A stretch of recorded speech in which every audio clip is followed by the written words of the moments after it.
سیدنا امام حسین رضی اللہ تعالیٰ عنہ کی محبت دلوں میں ہونا یہ آقا کی سنت ہے.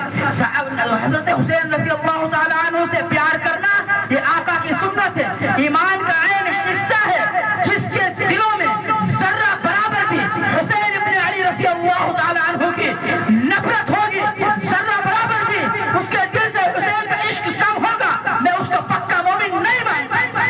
میں کھلے الفاظ میں بتانا چاہتا ہوں کہ یہ عین ایمان ہے حسین کا عشق. لیکن اس سے پہلے جن صحابہ اکرام رضی اللہ تعالیٰ عنہ مجمعین نے جامع شہادت کو نوش فرمایا, ان کی شہادت کو بھی ذکر کیا جائے, ان کے مقام و مرتبے کو بھی بتایا جائے, ان کے اقوال و افعال کو بھی بتایا جائے, ان کی سیرت کا بھی ذکر کیا جائے, ان کی قربانی کو بھی بتایا جائے. ان صحابہ اکرام رضی اللہ مجمعین نے نبی کی قیادت میں جنگیں لڑی ہے اور شہید ہوئے ہیں. نبی نے ان کی نماز جنازہ پڑھائی ہے. ان صحابہ اکرام کا اور ان شہداء کا بھی ذکر کیا جائے.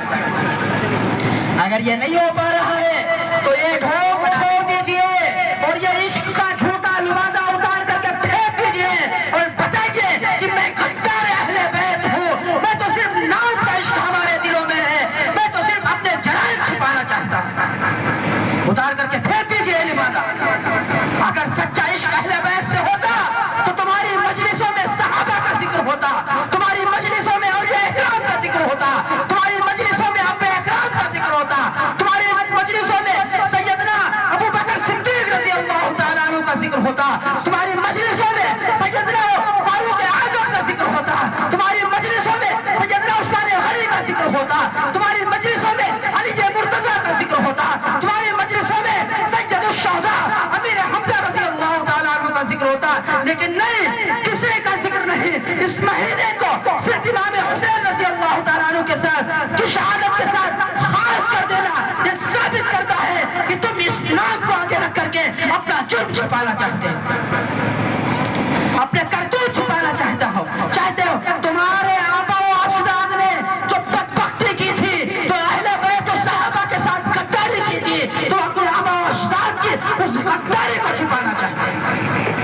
تمہارے اعمال یہ بتا رہے ہیں, تمہارے کرتوت یہ بتا رہے ہیں, تمہارے افعال یہ بتا رہے ہیں کہ تمہارے دلوں میں حقیقی محبت اہل بیت کی نہیں ہے. میں ڈنکے کی چوٹ پر یہ بات کہتا ہوں, اگر تمہارے دلوں میں حقیقی محبت تھی اہل بیت کی اور ہے, تو پھر ان صحابہ اکرام کا ذکر کریے جنہوں نے حسین رضی اللہ تعالیٰ عنہ کو اپنے گود میں کھلایا ہو, جنہوں نے انگلیاں پکڑ کر کے چلنا سکھایا ہو, جنہوں نے ان کو قرآن پڑھایا ہو, جنہوں نے ان کو نبی کا عشق سکھلایا ہو. ان صحابہ کا بھی ذکر کریے, تب میں مانوں گا کہ سچی محبت اہل بیت کی تمہارے دلوں میں ہے. ایک صاحب بیان کر رہے تھے, بتا رہے تھے کہ اہل بیت کا اتنا ذکر کرو, اتنا ذکر کرو, اتنا ذکر کرو کہ لوگ تمہیں شیعہ سمجھنے لگے. یہ دیکھو میرے عزیز اور دوست, اتنا ذکر کرو کہ لوگ تمہیں شیعہ سمجھنے لگے. تمہارا عشق تمہارے لیے نجات نہیں بلکہ عذاب بنے گا, کیونکہ جو شیعہ کے افعال ہیں, جو شیعہ کے اقوال ہیں, اگر تم اس کو محبت اہل بیت کا نام دیتے ہو تو تمہاری محبت ہمارے پیروں میں نہیں مانتا. میں ایسی محبت کو نہیں مانتا, میں ایسی محبت کو. تمہارے مجلسوں میں کہاں ذکر چلا جاتا ہے سیدنا ابو بکر صدیق رضی اللہ تعالیٰ عنہ کا, ان کے افعال اور ان کے اذکار اور ان کی زندگی اور ان کی سیرت, ان کی قربانی کو بیان کرنے سے کیوں تمہاری نانی مرتی, کیوں تمہارا کلیجہ کانپتا ہے, کیوں صدیق اکبر کے تذکرے سے تمہارے چہرے پر مردانی کیوں چھا جاتی ہے. آؤ سامنے بیٹھو اور جواب دو کہ فاروق اعظم رضی اللہ تعالیٰ عنہ کا نام لینے سے تمہارے چہرے کے رنگ کیوں ڈھل. صاف ہے یہ بات کہ جہاں بھی فاروق اعظم رضی اللہ تعالیٰ عنہ کا نام آئے گا, شیطان کے مجمع میں ہلچل مچ جائے گی. آج جس کے چہرے کا رنگ اتر جائے, جس کے دلوں کے اندر دھڑکن بڑھ جائے, اور جو فاروق اعظم رضی اللہ تعالیٰ عنہ کے ذکر کو نہ سہ سکے, سمجھ لینا یہ انہی کی اولاد میں سے. سمجھ لینا اس بات کو. میں مثال دیتا ہوں آپ کو. اللہ تبارک و تعالیٰ نے مثال دے کر کے بتاتا ہوں۔ اللہ تبارک و تعالی نے فرمایا وَإِذْ قَالَ رَبُّكَ لِلْمَلَائِكَةِ إِنِّي جَاعِلٌ فِي الْأَرْضِ خَلِيفَةً، فرشتوں سے کہا میں اپنا نائب بنانا چاہتا ہوں جو دنیا میں جا کر ہماری عبادت کرے، ہماری ریاضت کرے، ہمارے لیے ذکر و اذکار کرے، ہماری محبت میں نیک اعمال کرے، نیک افعال کرے۔ فرشتوں نے کہا اے اللہ، کیا میں آپ کی تسبیح کے لیے، کیا میں آپ کے سجدے کے لیے، کیا میں آپ کی بندگی کے لیے جو ہے کافی نہیں ہوں؟ اے اللہ، آپ کیوں ایسی مخلوق کو پیدا کرنا چاہتے ہو جو زمین میں جا کر فساد کرے، فتنہ کرے، خونریزی کرے؟ آپ کیوں ایسی مخلوق کو پیدا کرنا چاہتے ہو؟ اللہ تعالیٰ نے کہا انی اعلم ما لا تعلمون، جس چیز کا علم مجھے ہے تمہیں اس چیز کا علم نہیں ہے۔ غور سے سننا بات کو، میں مثال سے بہت بڑی بات آپ کو سمجھانا چاہتا ہوں۔ اللہ تعالیٰ نے کہا، کیا کہا؟ انی اعلم ما لا تعلمون، جس چیز کا علم مجھے ہے، اے فرشتوں تمہارے پاس اس چیز کا علم نہیں ہے۔ فرشتوں اس بات پر خاموش ہو گئے، فرشتے اس بات پر خاموش ہو گئے۔ پھر اللہ تبارک و تعالی نے سیدنا آدم علی نبینا علیہ السلام کو پیدا فرمایا۔ سیدنا آدم علی نبینا علیہ السلام کو پیدا فرمایا اور کہا اے فرشتوں اب آدم کا سجدہ کرو، یہ ہمارا حکم ہے۔ اللہ تعالیٰ نے کیا کہا؟ اے فرشتوں اب آدم کا سجدہ کرو، ہمارا حکم ہے۔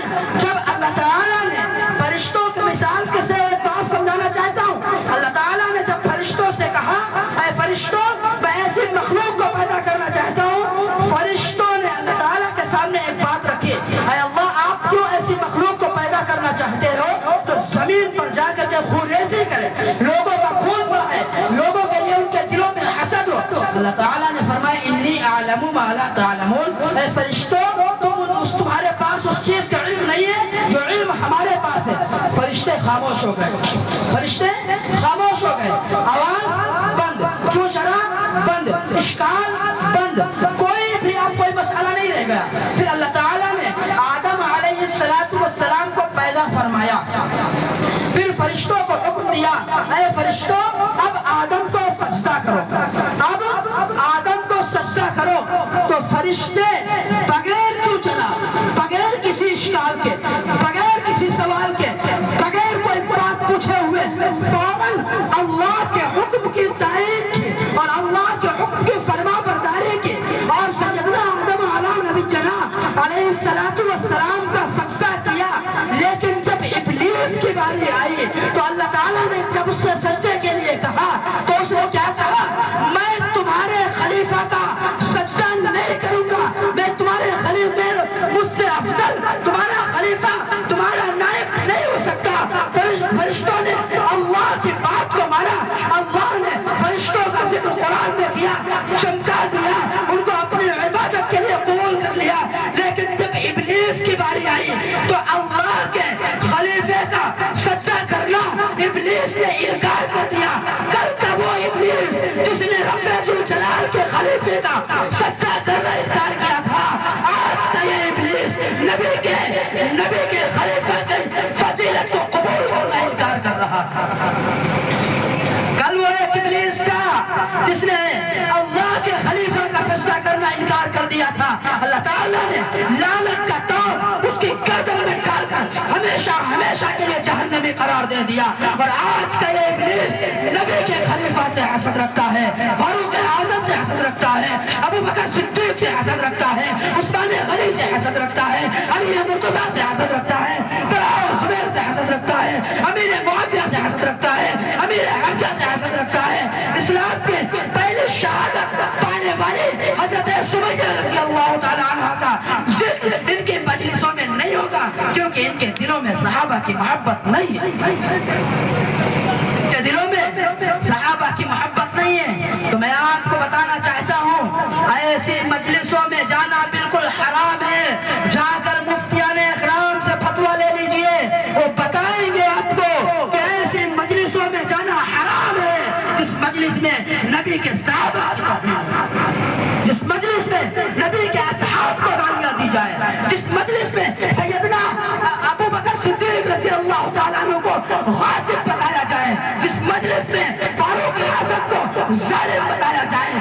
مجلس میں عثمان غنی کی سخاوت کا انکار کیا جائے، جس مجلس میں علی مرتضیٰ کی شجاعت کا ذکر نہ ہو، ایسی مجلسوں میں جانا حرام۔ یہ بدبخت یہ سمجھتے ہیں کہ ہم امام حسین رضی اللہ تعالیٰ عنہ کا ذکر کر کے ان کے نام پر رو کر کے اپنے آبا و اجداد کے جرائم کو، اپنے آبا و اجداد کے گناہ کو چھپا لیں گے۔ مردودو، تم لاکھ کوشش کر لو لیکن اللہ نے تمہیں قیامت تک کے لیے ذلیل کر دیا ہے، اور جس شخص کے دلوں کے اندر ذرہ برابر بھی صحابہ کا بغض ہوگا، اللہ نہ اسے دنیا میں کامیاب کرے گا نہ آخرت میں کامیاب کرے گا، اور نہ اسے نبی پاک صلی اللہ علیہ وسلم کی شفاعت کا شرف حاصل ہوگا۔ آپ کو بتا دینا چاہتا ہوں، میں نے بات شروع کہاں سے کی کہ بہت سے لوگ یہ بات کرتے ہیں یہ ماہ محرم صرف اس کے اندر سیدنا امام حسین رضی اللہ تعالیٰ عنہ کے ذکر کو بیان کیا جائے، صرف آپ کی شہادت کا تذکرہ ہو، صرف ان 72 کی شہادت کا تذکرہ ہو جو کربلا میں شہید ہوئے۔ بدبختوں، میں چیلنج کے ساتھ یہ بات کہتا ہوں کہ شہدائے کربلا کا کہ 10 نام بھی تم ایک ساتھ نہیں بتا سکتے، کیونکہ تمہارے دلوں کے اندر ان شہداء کا بغض بھرا ہوا۔ آئے کوئی عشق کا دعویٰ کرنے والا، آئے مجھے ان 72 کے نام گنائے جنہوں نے اپنی گردنیں امام حسین رضی اللہ تعالیٰ عنہ کے ساتھ کٹائی۔ نہیں بتا سکتا، یہ زبانی عشق ہے، زبانی۔ اگر حقیقی عشق ہوتا تو ایک ایک کی شہادت یاد ہوتی اور شہادت کی تاریخ یاد ہوتی، ان کی سیرت یاد ہوتی، ان کی زندگی یاد ہوتی، اور ان کی زندگی جس طریقے سے انہوں نے زندگی گزاری اور جس طریقے سے نبی پاک صلی اللہ علیہ وسلم کی سنت پر مر مٹے، اس طریقے سے ہمارے بھی اعمال اور افعال ہوتے، لیکن نہیں ہے۔ کیوں؟ کیونکہ صحابہ کا بغض، صحابہ اور صحابہ کا بغض رکھ کر کے تم کبھی کامیاب نہیں ہو سکتے۔ بتانا چاہتا ہوں ماہ محرم الحرام کے اندر سیدنا حسین رضی اللہ تعالیٰ عنہ کی شہادت ہوئی، شہادت بڑی المناک ہے، شہادت بڑی دردناک ہے۔ دشمنوں نے، کوفیوں نے، غداروں نے، مکاروں نے دھوکے سے بلایا اور پھر شہید کیا۔ شہادت بڑی دردناک ہے، شہادت بڑی المناک ہے۔ اگر اس کو دل کے یقین کے ساتھ اس واقعے کو پڑھا جائے، سنا جائے تو واقعی کلیجہ لرز جاتا ہے، کلیجہ منہ کو آتا ہے۔ میں اس کا انکار نہیں کرتا، حسین کی فضیلت آج بھی ہمارے دلوں کے اندر ہے۔ حسین کی چوٹی کی مٹی اور حسین کی چوٹی کو میں غلام صحابہ اپنے سر کا تاج سمجھتا ہوں۔ حسین کا ذکر میں باعث اجر و ثواب سمجھتا ہوں، یہ الگ مسئلہ ہے۔ لیکن میرے عزیزوں اور دوستوں، میں بتانا یہ چاہتا ہوں کہ جو شخص یہ کہتا ہے کہ ماہ محرم کو، ماہ محرم کے اندر جو چیزیں ہو رہی ہیں اور یہ جو ہے، اور اس ماہ محرم کو غم کا مہینہ سمجھا جائے صرف امام حسین رضی اللہ تعالیٰ عنہ کی شہادت کی وجہ سے، تو میں بتانا چاہتا ہوں اے عقل کے اندھو، اور جو تمہارے اندر یہ بغض بھرا ہوا ہے، اس کو نکال کر کے تاریخ کے اوراق الٹ کر دیکھو کہ حسین رضی اللہ تعالیٰ عنہ سے پہلے کتنے صحابہ نے جام شہادت کو نوش فرمایا ہے۔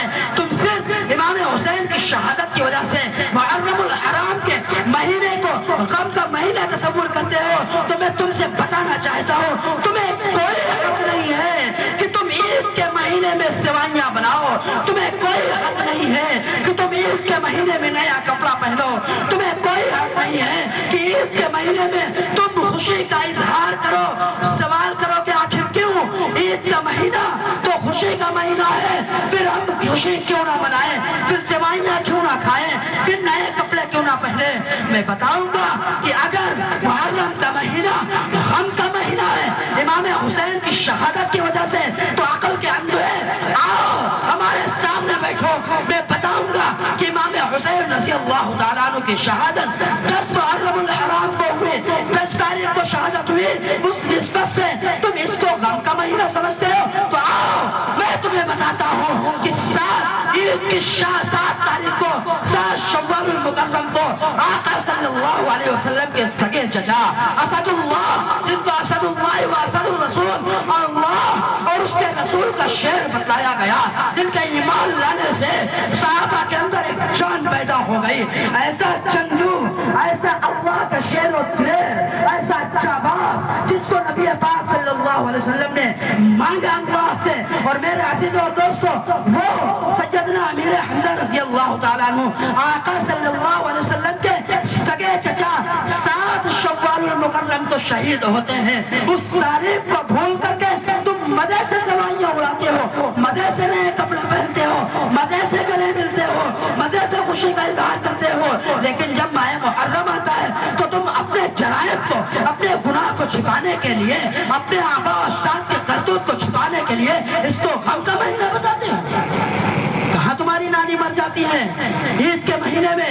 آقا صلی اللہ علیہ وسلم کے سگے چچا اور آپ کے دو شریک بھائی بھی سیدنا امیر حمزہ رضی اللہ تعالیٰ عنہ جو 7 شوال المکرم کو شہید ہوئے، ان کی شہادت کا تذکرہ اور ان کی سیرت اور ان کے اعمال و افعال کہاں چلے جاتے ہیں تمہاری مجلسوں میں؟ بتاؤ. اگر تم تصور کرتے ہو غم کا مہینہ امام حسین کی شہادت کی وجہ سے محرم کو، تو تمہیں کوئی حق نہیں ہے کہ تم عید کے مہینے میں نیا کپڑا پہنو. کیونکہ آقا صلی اللہ علیہ وسلم کے سگے چچا کی شہادت اس مہینے میں ہوئی ہے. اور ایسی ویسی شہادت نہیں، ایسی ویسی نہیں، بلکہ چہرے پر اتنے نشانات تھے کہ چہرہ پہچانا نہیں جاتا تھا. آپ کی انگلی کی پوروں سے آپ کی بہن نے پہچانا تھا، کلیجہ کاٹ کے نکال لیا گیا تھا، زبانیں نکال لی گئی تھی، پیٹ کے آنکھ نکال دیے گئے تھے، کئی ٹکڑے جسم کے ہو گئے تھے. ایسی المناک شہادت کو بھول کر کے تم اس کو غم کا مہینہ بتاتے ہو. شرم نہیں آتی تم کو؟ اس مہینے میں تم تماشا کرنے کے لیے، ڈھول بجانے کے لیے، تازیہ اٹھانے کے لیے اور تمام خرافات کرنے کے لیے، صحابہ کو گالی بکنے کے لیے، تبرہ کرنے کے لیے تم اس کو غم کا مہینہ بتاتے ہو. بدبختو شرم کرو اور موت سے پہلے توبہ کرنے کی کوشش کرو موت سے. اور آئیے میں آپ کو بتاتا ہوں، یہ کوئی اور سیدنا امیر حمزہ رضی اللہ تعالیٰ عنہ، اللہ کے نبی نے خود اپنی زبان مبارک سے کیا فرمایا؟ سید الشہداء حمزہ، قیامت تک آنے والے شہیدوں کے سردار ہمارے چچا امیر حمزہ. قیامت تک آقا صلی اللہ علیہ وسلم کے سامنے شہید ہوئے.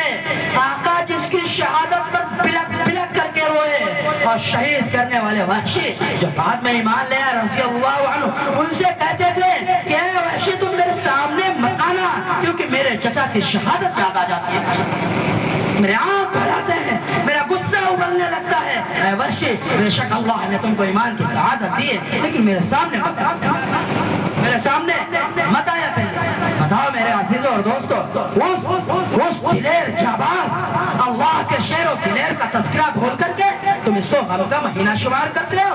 تمہیں شرم آنی چاہیے، تمہیں شرم آنی چاہیے. اور آگے بڑھیے، اور آگے بڑھیے. بقرعید کا مہینہ آتا ہے، غور سے سننا عزیز اور دوستو. بقرعید کا مہینہ آتا ہے اور بقرعید کے مہینے میں کی ہوئی قربانی کا گوشت ہم خوب مزے سے فریج میں لگا کر کے مہینوں اڑاتے ہیں، خوب جو ہے عیش و عشرت کے ساتھ گوشت کھاتے ہیں اور خوب عیش و عشرت کے ساتھ تمام جو ہے خوشی تمام در خوشیاں مناتے ہیں. لیکن کیا معلوم ہے آپ کو کہ اس ماہ ذی الحجہ کے مہینے میں، اس بقرعید کے مہینے میں بھی کسی کی شہادت ہوئی ہے؟ آؤ تمہارے عقل سے تمہارے عقل پر پڑے ہوئے نفرت کے پردے کو کھینچ کر کے میں تمہیں بتانا چاہتا ہوں، جس تاریخ کو تم عید غدیر مناتے ہو، جس تاریخ کو تم صحابہ پر تبرہ کرتے ہو، جس تاریخ میں تم صحابہ کو گالی دیتے ہو، اسی تاریخ میں اللہ کے نبی کی 2 بیٹیوں کے شوہر خلیفہ سیدنا عثمان غنی رضی اللہ تعالیٰ عنہ کی شہادت 18 ذی الحجہ کو ہوئی ہے. بتاؤ اس دن تمہارا غم کہاں چلا جاتا ہے؟ اس دن تمہارا غم کہاں جاتا ہے؟ رشتے میں عثمان غنی رضی اللہ تعالیٰ عنہ امام حسین رضی اللہ تعالیٰ عنہ کے خالو لگتے ہیں، اور خالو کا مقام باپ کے مانند ہوتا ہے. خالو کا مقام باپ کے مانند ہوتا ہے، سوتیلے نہیں، سگے خالو امام حسین رضی اللہ تعالیٰ عنہ عنہ کے 18 ذی الحجہ کو شہید ہو رہے ہیں. امام حسین کربلا میں شہید ہوئے 3 دن کے بھوکے ہیں, 3 دن کے پیاسے ہیں, لیکن آقا صلی اللہ علیہ وسلم کے 2 بیٹیوں کے شوہر عثمان غنی رضی اللہ تعالیٰ عنہ 18 دن کے بھوکے اور پیاسے قرآن پڑھتے ہوئے شہید کر دیے گئے. ان کی شہادت کا ذکر تمہارے مجلسوں میں کیوں نہیں ہوتا؟ ان کی شہادت کو کیوں نہیں یاد کرتے؟ ان کی شہادت کی بات کیوں نہیں کرتے؟ بقرعید میں تم مزے سے تم جو ہے گوشت اڑاتے ہو, مزے اڑاتے ہو, لیکن جب بات محرم کی آتی ہے تو پھر میں یہ بھی کہوں گا کہ آپ نے اپنے آبا و اجداد کے, اپنے باپ دادا کے دھوکے کو چھپانے کے لیے تم اس کو غم کا مہینہ بتا دیا. شرمانی چاہیے. اور آگے بڑھیے, چند منٹ بات کر کے انشاءاللہ حضرت والا تشریف رکھتے بات کریں گے, خلاصہ اس کا سارا حضرت کریں گے انشاءاللہ. میں اور آپ کو بتانا چاہتا ہوں کہ یہ امام حسین رضی اللہ تعالیٰ عنہ کی شہادت کوئی پہلی شہادت نہیں, نہ کوئی آخری شہادت. اس سے پہلے بھی شہادت ہوئی اور اس کے بعد بھی شہادت ہوئی. اس سے پہلے بھی اصحاب رسول شہید ہوئے اور اس کے بعد بھی تابعین, تبع تابعین, اولیاء اکرام, بزرگان دین تمام اللہ کے راہ میں شہید ہوئے. لیکن میں اور بتانا چاہتا ہوں, آج جن کے نام سے ان کی مجلسوں میں, ان کے محفلوں میں زلزلہ طاری ہو جاتا ہے, وہ سیدنا فاروق اعظم رضی اللہ تعالیٰ عنہ کی شہادت اسی ماہ محرم میں 1 محرم الحرام کو ہوئی ہے. ان کا ذکر آخر تمہاری مجلسوں میں کیوں نہیں ہوتا؟ ان کا نام چلیے آپ یہ کہتے ہیں ٹھیک ہے کہ جو ہے محرم الحرام ہی غم کا مہینہ ہے, چلیے مان لیتے ہیں تمہاری بات, تھوڑی دیر کے لیے ہم قبول کر لیتے ہیں, ٹھیک ہے. آقا صلی اللہ علیہ وسلم کے سگے چچا شوال میں شہید ہوئے. آقا صلی اللہ علیہ وسلم کے 2 بیٹیوں کے شوہر داماد عثمان غنی رضی اللہ تعالیٰ عنہ بقرعید کے مہینے میں شہید ہوئے. چلیے ٹھیک ہے, تم ان کا ذکر نہیں کرتے. محرم الحرام میں جو شہید ہوئے ہیں ان شہداء کا تو ذکر کرتے ہو کہ ان شہداء میں سب سے پہلی فہرست میں اگر کسی کا نام آتا ہے اس ماہ محرم میں تو کون ہے؟ وہ فاروق اعظم رضی اللہ تعالیٰ عنہ ہے, جن کے بارے میں آقا نے فرمایا تھا لو کان بعدی نبی لکان عمر, اگر میرے بعد کوئی نبی ہوتا تو کون ہوتے؟